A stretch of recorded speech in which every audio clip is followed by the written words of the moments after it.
Like my parents used to say to me, it's your mess. Go clean it up. Get that stuff out of here.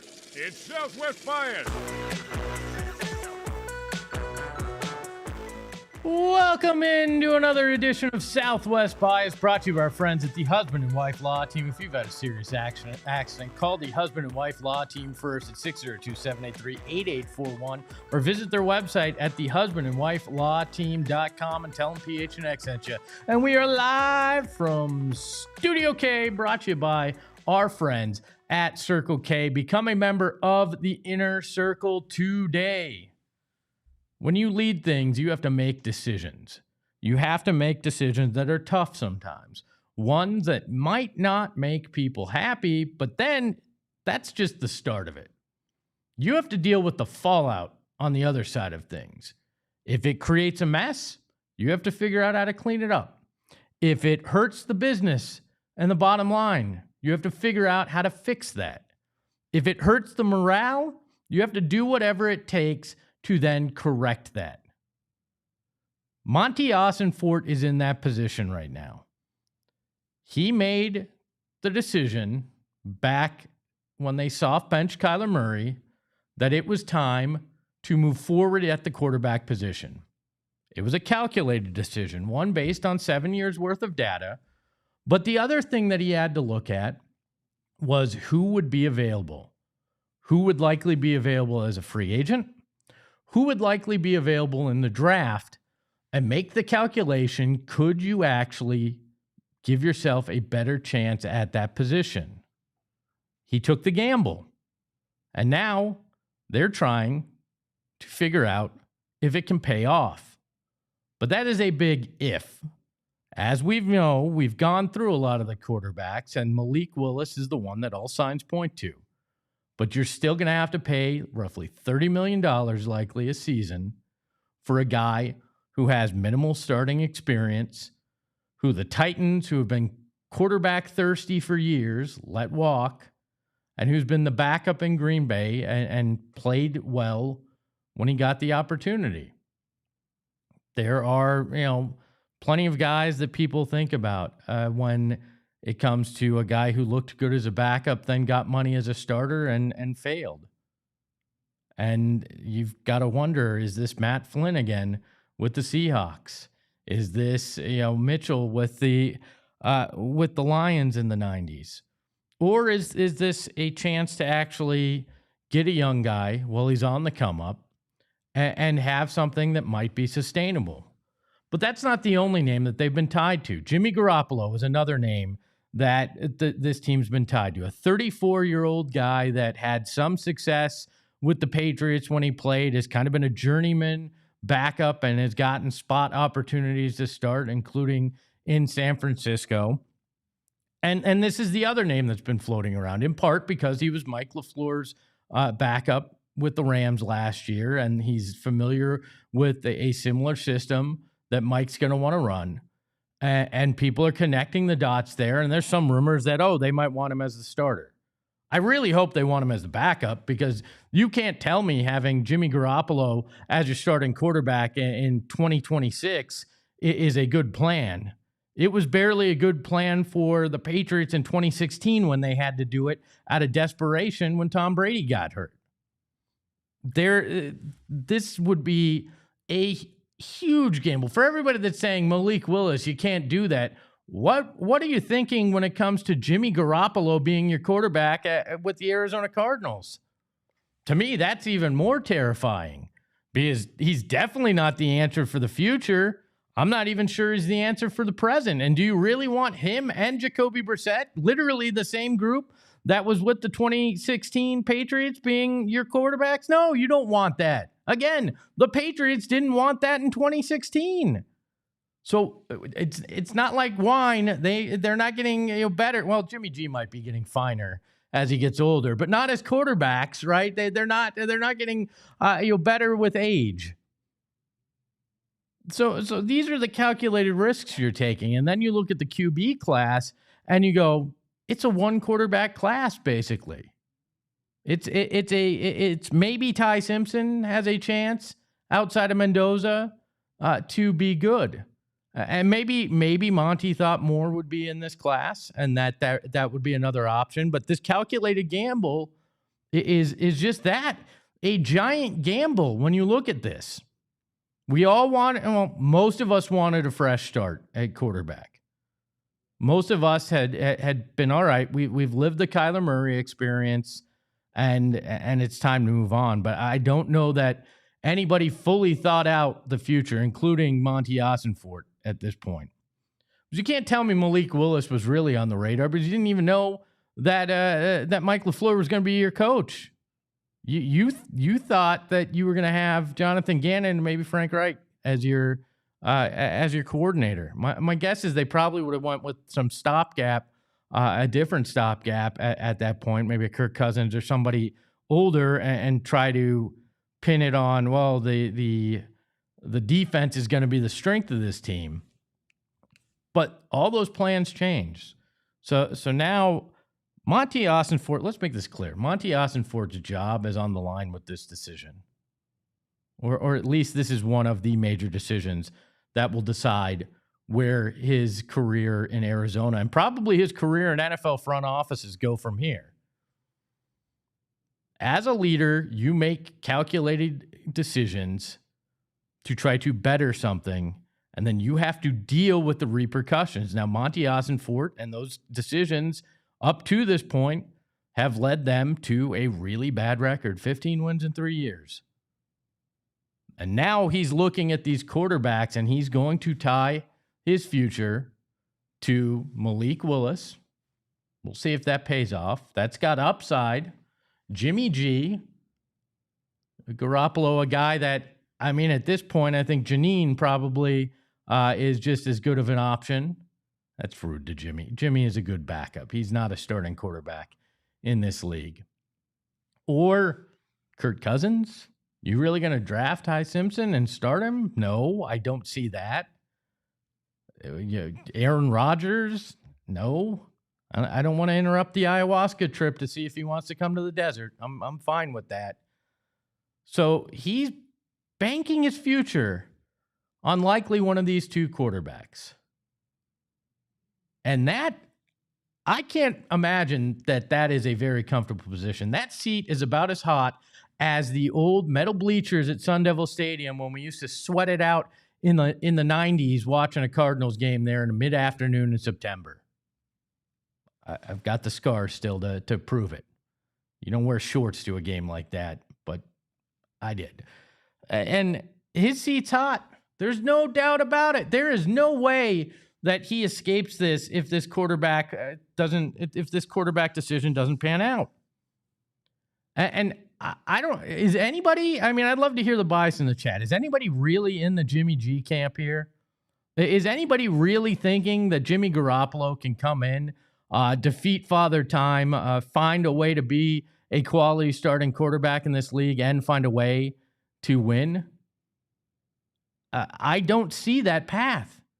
And then is Jacoby Brissett your backup? Are you really going to turn down a late round pick if somebody offers it for Jacoby Brissett? But then is a rookie or, Beck or Simpson or somebody there now as your backup? Like, really, we're backed into the corner with Malik Willis.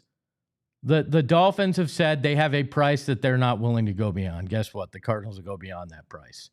It's probably $25 million, maybe even less with the Dolphins cap situation.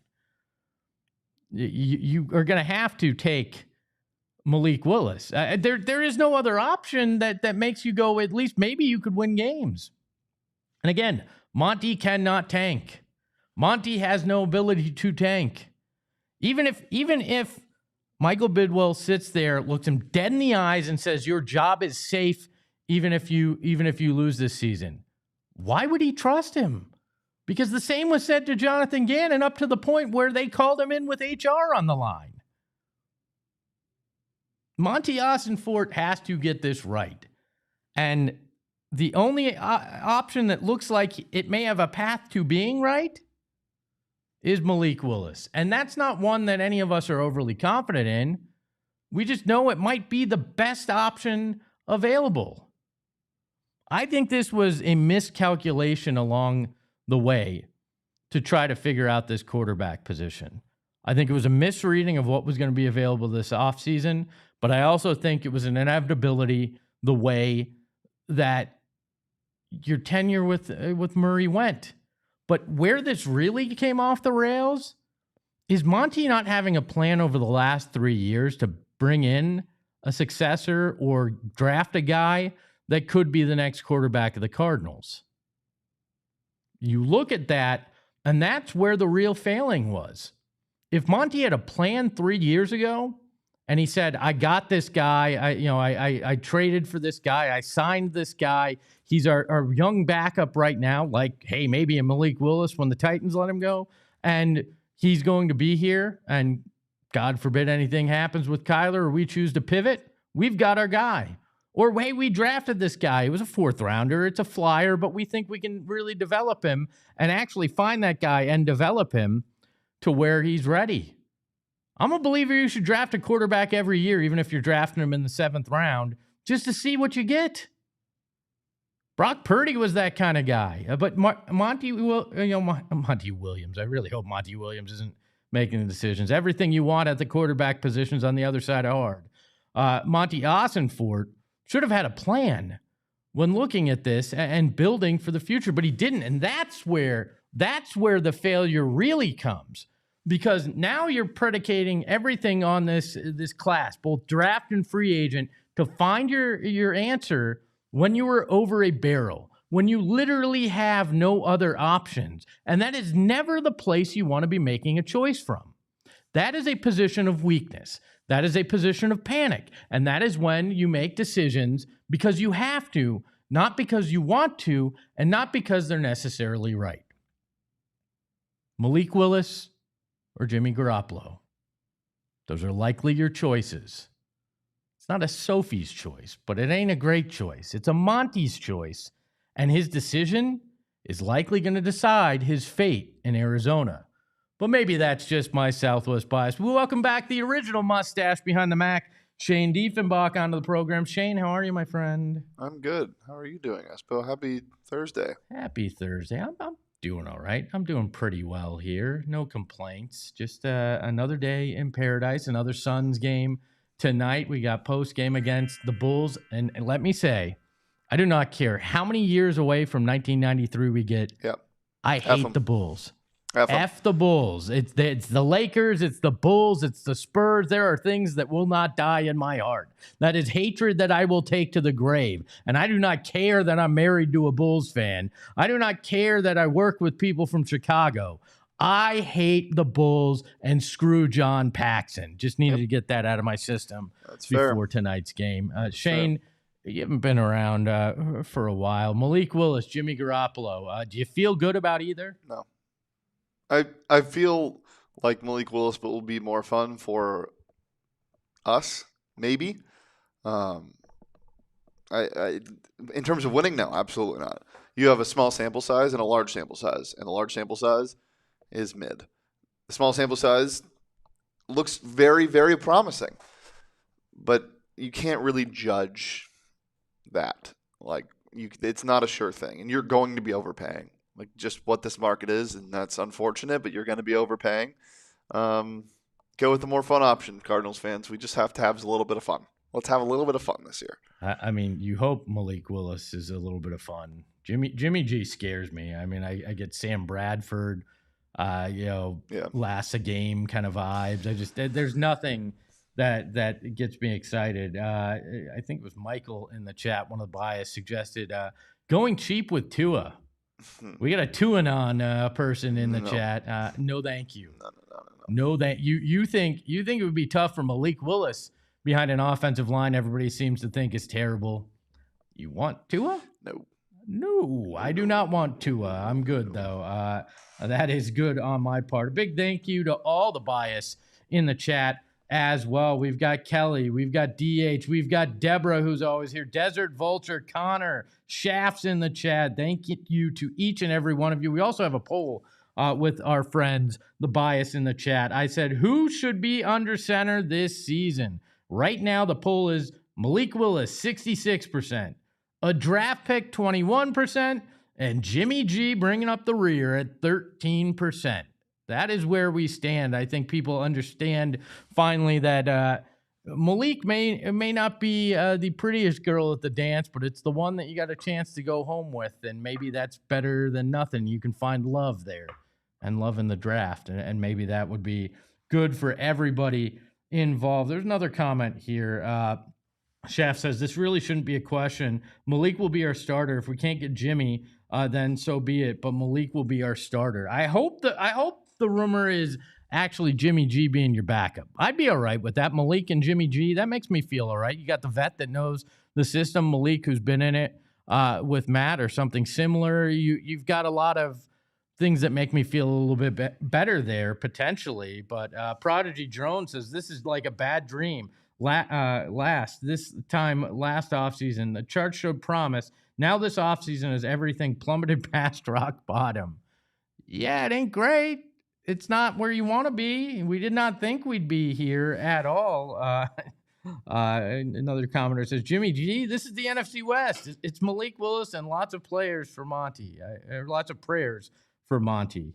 That is very true. And then Michael says, why would Jimmy G come to AZ for the same job? More money, potentially? Likes Mike LaFleur a lot? I don't know. Arizona's better. I mean, Arizona is nicer. Yeah. Maybe like Scottsdale. I don't know. But that's the rumor. I also think it may be, you're going to the negotiation table with Malik Willis, right? So when you go to negotiate with somebody, you can't go from a weak position. You get screwed in a negotiation. That's just the way it is. So you need to act like there's some other viable option. And I feel like Jimmy G is the one that they feel like could be realistic. You put enough, you muddy the waters enough with that. Maybe Malik's camp believes that you're really considering Jimmy Garoppolo to be your starter, and maybe they think there's some ability that they can't just hold you over a barrel with it. Doro says, sign Malik and draft Love. I'm right there. I get you. Deborah says, is Malik better than Jacoby? Maybe have a good backup for Jacoby and keep him, save the money for 2027.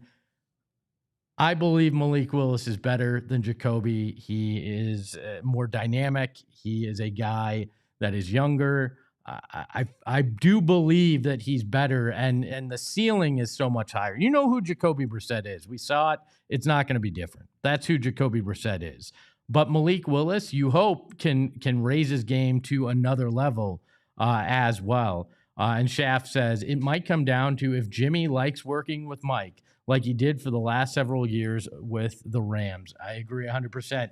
All the bias. Hit that like button right now if you are not a member of the Supporters Club. Hit that join button right now for just $5 or $15 if you want to get super fancy. You can become a member of the Supporters Club. You're going to unlock exclusive emojis. You're going to unlock exclusive content. You're going to get a super chat for free every month. So if you're already buying a super chat, you might as well become a member of the Supporters Club as well. On the other side of halftime, we're going to have a little bit of fun. You want to be here for it. I went out to the Santan Mountain location at Gila River Resorts and Casinos yesterday. Had never really been out there, and it is a beautiful venue. You know what I saw when I walked right in? A bright orange Corvette sitting there, and I was like, you know what? I would love to drive that home. And then I realized it was part of their fabulous Corvette giveaway. It's one of the 4 Corvettes they're giving away now through April. You're going to have to go check it out for yourself because it's unbelievable. But that's not all. Right now going on at Gila River Resorts and Casinos, all 4 locations, is their Vegas residency. You're going to get extended DJ sets, showgirls, chef-driven dining, exclusive concerts, pop-up bars, and surprise cameos. Big names. I don't know what they are. Only the people at Gila River Resorts Resorts and Casinos do, and you're going to want to be there.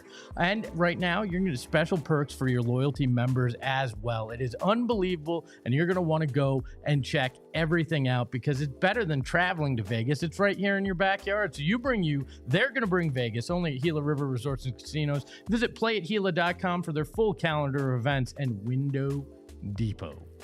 You hear Window Depot, you think this must only be a place where I can upgrade my windows to much better windows. And that is correct. You can do that there. But it is more than just a window store. I drove by the one in Gilbert yesterday. This place is ginormous. And you know why?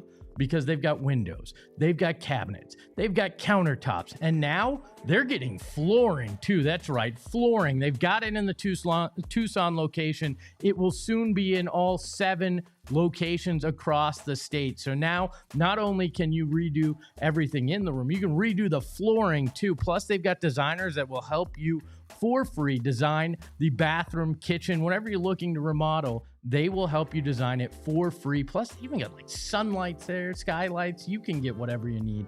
And I recommend you go to the windowdepot.com and get started on your project today with our friends at Window Depot. Big thank you to Duran Duran for playing halftime. One of the 80s best, stopping by, playing a 2-minute set. Espo, I want to see you dance in the sand. Oh, it is. I mean, I love me some Duran Duran, so why not have him on the program? As we mentioned, the mustache behind the Mac, one Shane Diefenbach, is here. And when Shane decides to stop by, we decide to hop into Shane's fun bag. Shane's mystery box? What do we call it? It's a box. Oh, Shane's fun box.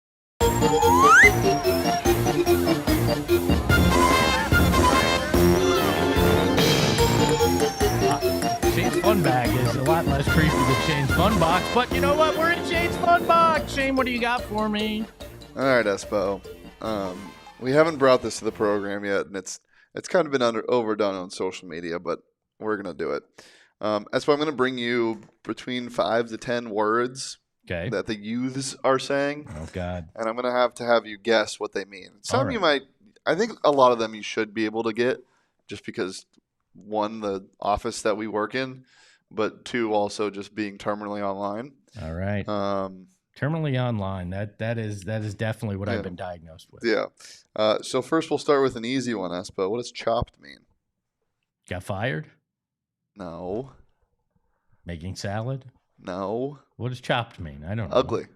Really? Yes. Why does chopped mean ugly? Because somebody's chopped. Why? Well, like they got something chopped off, and now that just seems rude. Why are we hating on people that had an accident? That's not what that is. What do you have any Why is it chopped? It's the word. It's chopped. It's dumb. You're chopped, bro. Ah, like there were so many better terms when I was a kid. What's next? Like what? I mean, I can't say it. Exactly.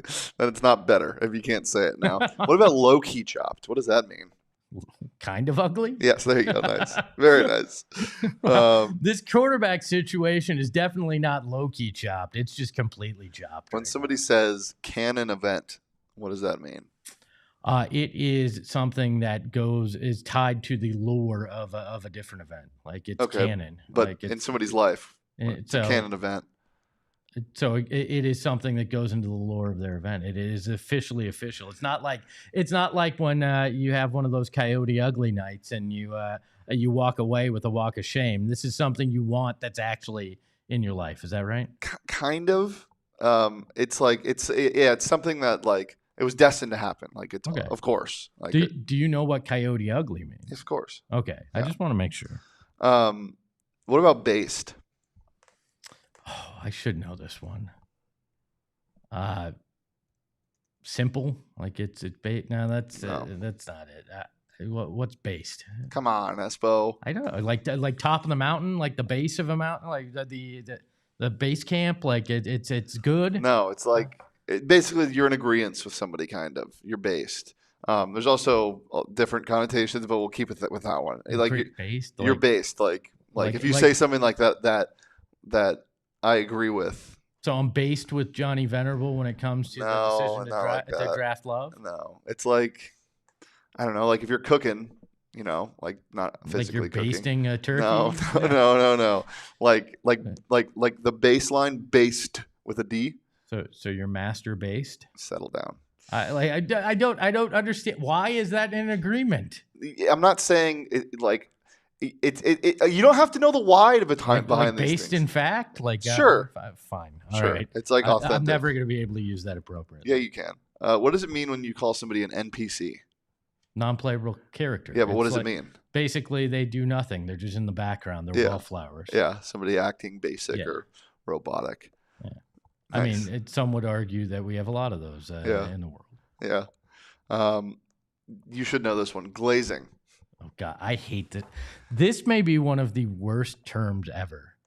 One of the worst terms ever. I hate glazing and moist are in the ring of dishonor of words ever used by any generation of people. Like people have claimed that I've been glazing Malik Willis in terms of wanting him. That's not the case. Like it's overcelebrated. It's hyping. It's disgusting is what it is when you really know it. Glazing is one that should be banned. I'm sorry.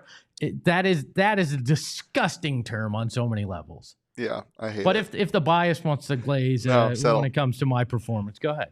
Aura farming. Aura farming. This is kind of like stolen valor. It's kind of like I'm attempting to be cool by globbing onto somebody else's aura, or like the feel of a thing. They're trying to be cooler than they are. Yes, but it doesn't always have to be negative. Like if somebody's aura farming, then you can positively aura farm. Yes, you can. How do I positively? I need some aura. You can't do it on like SGA aura farms. And sometimes it's people think it's cringy, but it's also just who he is. Okay. So have I ever aura farmed on this show? How can I, Shane? Shane, help me aura farm. Mog or mogging? Do you know what that means? I'm afraid. No, I do not. It know does sound what dirtier than it is. It sounds inappropriate. It's when somebody dominates somebody, outshines them. What is it? You got mogged. You got mogged? Yeah, I mog you every time I talk because I'm doing it better. Well, I mean, your mustache mogs my my facial hair. Book's Journey said, "What did I walk into?" I'm wondering it myself. This is Shane's segment. I'm just playing old grandpa who doesn't understand what the hell mogged means. We have two more. All right. Mewing. Mewing. Mewing? What the hell does mewing mean? Chat. What mewing? Like it sounds like that's a sound your cat makes before you take it to the vet. That's meowing. Yeah, what? Mewing is what the Rizzler does when he does this. Who the hell is the Rizzler? You know who the Rizzler is. Okay, I know who the Rizzler is. But what? It's it's technically like a tactic to get your jawline more defined. So, but how did this doesn't define like? No, it's not like. So it's why I have a beard to hide the double chin. Sure. I'm. It's a posture technique. Like it's a way you. Oh, so I'm mewing. Kind of. Mewing. Miffy, I'm mewing. Okay. Okay. All right. What does it mean when I say type shit? You're talking about any of the articles I've written on no. GoPHNX.com or my tweets. No. What does it mean? Type shit? You don't know what it means? It's just like saying I agree or I'm in agreeance. Type as in TYPE. Yeah. Type shit. Yeah. It's give me an opinion that I'd agree with. You are the best producer at PHNX. Type shit. All right. Skibbity Riz. No, I wasn't gonna bring those up, and I'm not gonna bring those up. Skibbity Riz, baby. No. Type shit. All right, I think we're done here. Mewing. I think we're Woo, I just bogged. All right, yeah. Woo. Let's get out of here. Woo! We just mogged, baby. All right, that is another edition of Southwest Bias in the books. Thank you for being here to the Bias. Thank you for putting up with Shane's fun box. Hit that like button on your way out, and let's just figure out let's get out of here. How to get a quarterback in here. You can follow Shane at Shane Deef. You can follow the program at PHNX_sports. Wait, okay. Before we leave, We got one more. This is why we do this. Forgot I was even mad about Malik Willis. There you Thank go. you, Michael. We saved everybody's anger by confusing the hell out of anybody under the age of 22 right now. You can follow the program at PHNX_sports. You can follow me at Espo. And remember, this is Monty's mess. I really hope he can clean it up. Ahoy, hoy. We all silly like the mayor.